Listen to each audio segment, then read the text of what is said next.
Abraham সোজা গিয়ে রায়হানের বুক বরাবর দেয় এক লাথি মেরে। এতে রায়হান ছিটকে গিয়ে বেশ দূরে সরে যায়। আব্রাহাম আইরাতের হাত ধরে নিজের জ্যাকেট থেকে রুমাল বের করে আগে আইরাতের কাটা স্থানে বেঁধে দেয়। রক্ত ঝরছে। আইরাত তো মাথা নিচু করে দিয়েছে, তবে আব্রাহাম আইরাতের হাত বাঁধছে আর রক্তচক্ষু নিয়ে এক মনে আইরাতের দিকেই তাকিয়ে আছে। আব্রাহাম আইরাতের হাত ছেড়ে দিলে আইরাত এক সাইডে গিয়ে দাঁড়ায়। আব্রাহাম এবারে রায়হানের কাছে গিয়ে তার শার্টের কলার ধরে তাকে তোলে। তোর সাহস কি করে আইরাতকে টাচ করার? তোর কলিজাটা আমি ছেড়ে ফেলবো জানোয়ার। আর কত মেয়েবাজি করবি তুই? কবে মানুষ হবি তুই? আর যাই করিস না কেন, আমার আইরাতের দিকে চোখ তুলে তাকালে না, মনে রাখিস তোর জীবনের শেষ দিন হবে। হ্যাঁ, কিছুই করতে পারবি না তুই। আব্রাহাম রায়হানের কলার খামচে ধরে এগুলো রাগে বলছিল, কিন্তু রায়হান তবুও শয়তানি হাসি দিয়ে এগুলো বলছে। মানে কি পরিমাণ নির্লজ্জ হলে মার খাওয়ার পরও কেউ হাসে। এবারে তো আব্রাহামের মাথায় রক্ত জমাট ধরে গেল। নিজের যত শক্তি ছিল সব দিয়ে আব্রাহাম লাগাতার রায়হানের মুখে ঘুষি দিতে থাকে। ঘুষি দিচ্ছে তো দিচ্ছেই, থামার কোনো নামগন্ধ নেই। একের পর এক ঘুষি সোজা রায়হানের মুখের ওপর পড়ছে। আইরাত ভয়ে জড়সড় হয়ে রুমের এক কিনারে হাত গুটিয়ে দাঁড়িয়ে আছে। খুব ভয় লাগছে তার। আব্রাহামকে হিংস্র লাগছে দেখতে। প্রচন্ড রকমের রেগে আছে আব্রাহাম। মনে হচ্ছে আজ রায়হানের মুখটা একদম থেতলেই দেবে। ইতিমধ্যেই রায়হানের নাক মুখ দিয়ে গল গল করে রক্ত পড়তে শুরু করেছে। হোটেলের সব স্টাফ আর বাকি লোকজনরা ওপরের রুম থেকে বেশ চিল্লাপাল্লার আওয়াজ পেয়ে সবাই সেখানে ছুটে যায়। গিয়ে দেখে আব্রাহাম পাগলের মতো একের পর এক পাঁচ মেরেই যাচ্ছে রায়হানকে। সবাই দ্রুত গিয়ে আব্রাহামকে থামায়, কিন্তু আব্রাহামের ধারে কাছেও তো কেউ ঘেঁষতে পারবে না। সবাই রায়হানকে ছাড়িয়ে আনে আব্রাহামের কাছ থেকে খুব কষ্টে। আব্রাহাম এবারে ছেড়ে দেয়। রাগে ফুঁসছে সে। আব্রাহামের হাতের আঙুলগুলোর ওপরে লাল লাল একটা আভা পড়ে গেছে। এত রেগে আছে আব্রাহাম বলার বাইরে। তবে এই রাগটা যেন আব্রাহামের ওপর বেশ স্যুট করে, মানানসই। আজ বেঁচে গেলি, এর পরের বার থেকে তোকে বাঁচানোর জন্য কেউই আসবে না। আমি তোকে বাঁচিয়ে রাখবই না। এই বলেই আব্রাহাম সেখান থেকে আইরাতের হাত ধরে নিয়ে বাইরে এসে পড়ে। সবাই রায়হানকে ধরাধরি করে নিয়ে আসে।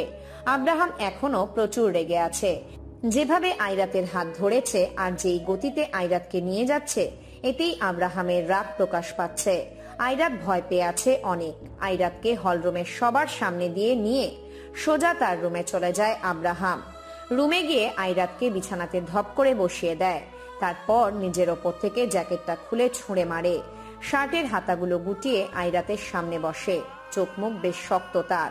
পাশে থাকা ফার্স্ট এইড বক্সটা নিয়ে আইরাতের হাতটা টান দিয়ে ধরে নিজের কাছে আনে। রুমালটা খুলে রেখে দেয়। বেশ খানিকটা কেটে গেছে আইরাতের হাত। আব্রাহামের রুমালটা রক্তে ভিজে গেছে। আব্রাহাম খুব রুডলি বিহেভ করছে। তার সম্পূর্ণই রাগের বশে বোঝাই যাচ্ছে। আব্রাহাম কিছু না বলেই স্যাভলনের শিশিটা নিয়ে তুলোতে ভরায়। তারপর তার সোজা আইরাতের হাতে চেপে ধরে। কাটা স্থানে স্যাভলন যেন মরিচের মতো জ্বালা পোড়া শুরু করে দিল। আইরাত ফট করে হাতটা টান দিয়ে আনে। এরপর ফুপিয়ে কেঁদে দেয়। আইরাতের এই চোখের পানি দেখে যেন আব্রাহামের রাগ এক নিমেষেই উড়ে গেল। আব্রাহাম আলতোভাবে আইরাতের হাতটা নিয়ে এবারে খুব যত্নের সাথে স্যাভলন লাগিয়ে দিতে থাকলো। সাথে আস্তে আস্তে ফোঁ দিচ্ছে। আইরাত তাকিয়ে তাকিয়ে আব্রাহামকে দেখছে।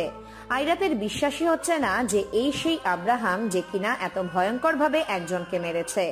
তখন তার আরেক রূপ, আর এখন তার আরেক রূপ। আইরাত আর এভাবে চুপ করে থাকতে পারল না। আপনি আপনি রায়হানের পিয়েকে মেরে ফেলেছেন? আইরাতের কথায় আব্রাহাম কিছুটা অবাক হয়, কিন্তু আইরাতের দিকে তাকায় না। তার হাতে ব্যান্ডেজ করতে করতেই বলে ওঠে, হ্যাঁ মেরেছি তো। কেন মারলেন? তোমার জন্য। আমার জন্য মানে? এত কিছু তোমার ওই ছোট্ট খুলিতে ঢুকবে না। এভাবে কেউ কাউকে মারে? আমি মারি তো। দয়া মায়া কিচ্ছু নেই আপনার মাঝে? না নেই, কারণ আমি এমনই। যে অবস্থাতে আমি আছি সেখানে এইসব দয়া মায়া থাকা নেহাতি হাস্যকর। আইরাতের হাতের ব্যান্ডেজ করা শেষ। নিজের পা গুটিয়ে বিছানাতে বসে আছে, আর আব্রাহাম সোফাতে বসে বসে ফোন ঘাঁটছে। রায়হান এখন ডাক্তারের আন্ডারে। আব্রাহাম তাকে আধা মরা করে দিয়েছে। আব্রাহাম এখন বেশ বুঝতে পারছে যে সব রায়হানের কারসাজি ছিল এগুলো। আইরাত যখন নিচে নামে ওপর থেকে, রায়হান তখন থেকেই আইরাতের দিকে নিজের নজর রেখে দিয়েছিল। আইরাত আব্রাহামের সাথেই ছিল। অবশ্যই তা রায়হান দেখতে পারেনি, তাই ওয়েটারকে সেই ডেকে নিয়ে সব শিখিয়ে দিয়েছে। আর ওয়েটার তাই করেছে। সে আইরাতের শাড়িতে ইচ্ছে করেই জুস ফেলে দিয়েছে। আইরাত তা ক্লিন করার জন্য ওয়াশরুমে গিয়েছে, আর রায়হান তখনই সুযোগ পেয়েছে। এটা ভেবে ভেবেই আব্রাহামের মাথাটা যেন ফেটে যাচ্ছে রাগে। যাই হোক, এবারে কিছু একটা করতেই হবে। আব্রাহাম বেশ কিছুক্ষণ ভেবে 2 গ্লাস জুস অর্ডার করে। কয়েক মিনিট পর ওয়েটার এসে রুমের সামনে নক করে। আব্রাহাম গিয়ে জুস দুটো পিক করে, তবে আব্রাহাম জুসের দিকে কেমন অদ্ভুতভাবে তাকিয়ে আছে। আব্রাহাম 1 গ্লাস জুস নিয়ে আইরাতের দিকে এগিয়ে যায়। আইরাত আব্রাহামের দিকে তাকায়। এটা কেন? Drink this, it's good for your health. Abraham আইরাতকে তা খেতে বলে। আইরাত কিছু না বলে খেয়েও নেয়, কিন্তু খাওয়ার পরই আইরাতের কেমন মাথা ঘোরাতে শুরু করলো। একদম ভন ভন করে ঘোরাচ্ছে। আইরাত আবছা আবছা চোখে আব্রাহামের দিকে তাকায়। আইরাত কিছুটা শুয়েই পড়ে। আব্রাহাম আইরাতের দিকে ঝুঁকে পড়ে। It's sleeping time baby girl. Airat বুঝলো যে তার ড্রিঙ্কে আব্রাহামই কিছু একটা মিশিয়ে দিয়েছে। আব্রাহাম আইরাতের কপালে একটা চুমু দেয়, আর ততক্ষণে আইরাত চোখ একদম বন্ধ করে ফেলে। আব্রাহাম আইরাতকে ছেড়ে সোজা হয়ে দাঁড়ায়। আব্রাহাম এক ভ্রু উঁচু করে তাকিয়ে থাকে। এবারে যা করতে হবে তা দ্রুত আর রাতের মাঝেই করতে হবে। সকাল 11:30। সূর্যের আবছা আলো জানলার পর্দা ভেদ করে আইরাতের মুখের ওপর আছড়ে পড়ছে। আইরাত এতক্ষণ গভীর ঘুমে তলিয়েছিল। মুখের ওপর তির্যক ভাবে আলো আসাতে চোখ মুখ খানিক কুঁচকে ফেলে। মিটমিট করে চোখ মেলে তাকায়। ঘুমের রেশটা এখনো কাটেনি তার। তবুও আড়মোড়া ভেঙে উঠে পড়ে। 2 হাত দিয়ে চোখগুলো ডলছে। হাত পাগুলো কেমন লেগে গেছে। হয়তো অতিরিক্ত আর বেকায়দায় ঘুমানোর ফল এটা। বিছানাতে উঠে বসে পড়ে। ছোট ছোট হাই তুলছে। চুলগুলো এলোমেলো হয়ে আছে প্রচুর। চুলগুলো হাত দিয়েই কোনো রকমে ঠিকঠাক করে নেয়। ছোট ছোট চোখে নিজের আশেপাশে দেখে, কিন্তু সবকিছু খেয়াল করতেই যেন আইরাতের মাথায় আকাশ ভেঙে পড়ে।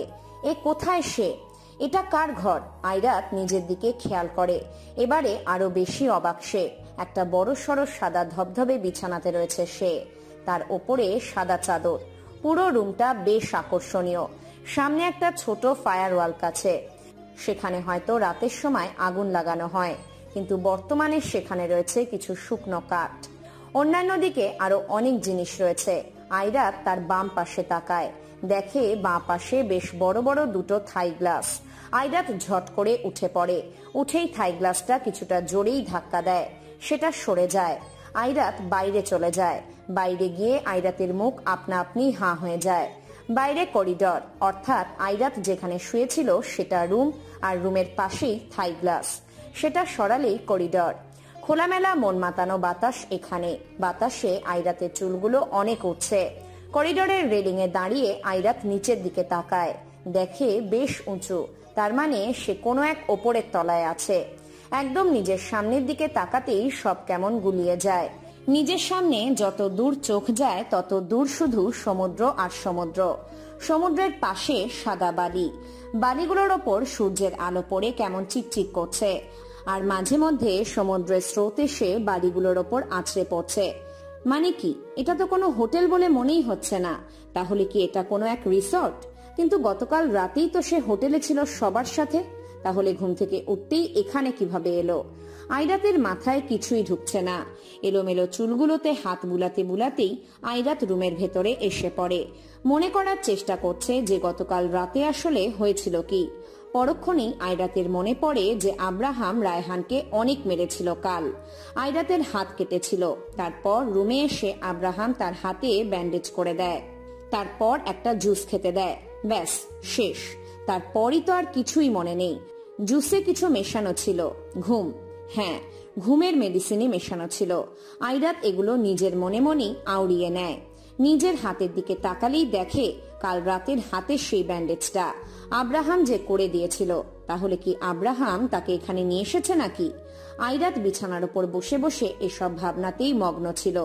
তখনই আব্রাহাম রুমের দরজা খুলে ভেতরে আসে। হাতে তার গরম গরম 2 কাপ কফি, একদম ধোঁয়া ওঠা।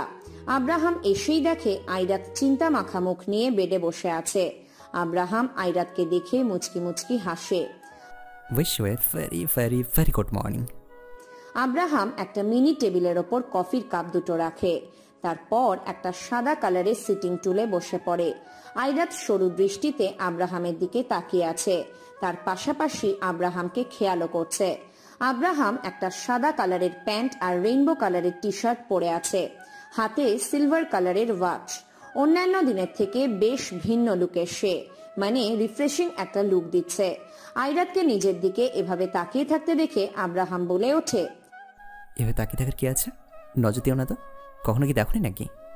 আইরাত ভ্যাবাচাকা খেয়ে যায় তার এমন কথায়। সে মোটেও আব্রাহামের দিকে নজর দিচ্ছিল না। আমরা এখানে কি করে এলাম? মানে এক রাতের মাঝেই জায়গা কি করে পাল্টে গেল? যাক, জায়গা যে চেঞ্জ হয়েছে সেই ধ্যানটুকু তো তোমার আছে। একদম কথা ঘোরাবেন না, যা জিজ্ঞেস করি তার জবাব দিন। আগে এটা খাও। আব্রাহাম এক গ্লাস পানি নিয়ে আর কিছু মেডিসিন নিয়ে আইরাতের কাছে যায়। এগুলো আবার কি? কিন্তু কেন? মানে কিসের মেডিসিন?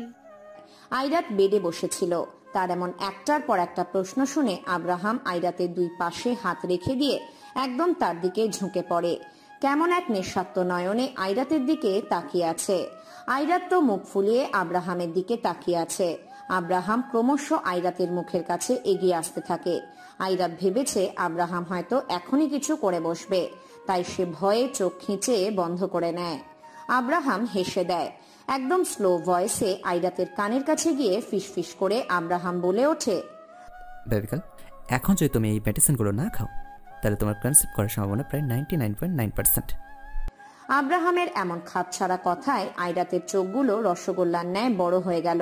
কি সব বাজে বকছে আব্রাহাম। আব্রাহাম এই কথা বলেই আস্তে করে উঠে এসে সোজা হয়ে দাঁড়ায়, কিন্তু আইরাত তো ফাটা নয়নে তাকিয়ে আছে। আব্রাহামের দিকে তাকিয়ে দেখে সে দুই হাত ভাঁজ করে মুখে বাঁকা হাসি ঝুলিয়ে রেখেছে। আব্রাহাম কেন জানি আইরাতের দিকে তাকিয়ে মিটিমিটি হাসছে। আইরাত নিজের দিকে তাকায়, সাথে সাথেই তার আক্কেল গুরুম, মাথা শূন্য হয়ে গেল।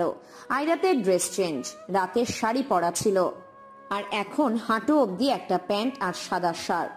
আইরাত ছোটখাটো একটা চিৎকার দিয়ে বিছানার চাদরটা আবারও নিজের ওপরে নিয়ে নেয়।